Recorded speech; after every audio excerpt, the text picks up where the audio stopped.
ہمیں پھر دنیا میں جانا نصیب ہو تاکہ جس طرح یہ ہم سے بیزار ہو رہے ہیں اسی طرح ہم بھی ان سے بیزار ہوں۔ اس طرح اللہ ان کے اعمال حسرت بنا کر دکھائے گا اور وہ دوزخ سے نکل نہیں سکیں گے۔ لوگو، جو چیزیں زمین میں حلال طیب ہیں وہ کھاؤ اور شیطان کے قدموں پر نہ چلو، وہ تمہارا کھلا دشمن ہے۔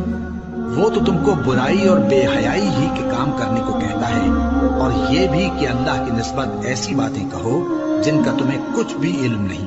اور جب ان لوگوں سے کہا جاتا ہے کہ جو کتاب اللہ نے نازل فرمائی ہے اس کی پیروی کرو، تو کہتے ہیں نہیں، بلکہ ہم تو اسی چیز کی پیروی کریں گے جس پر ہم نے اپنے باپ دادا کو پایا۔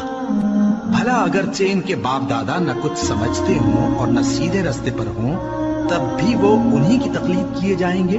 جو لوگ کافر ہیں ان کی مثال اس شخص کی سی ہے جو کسی ایسی چیز کو آواز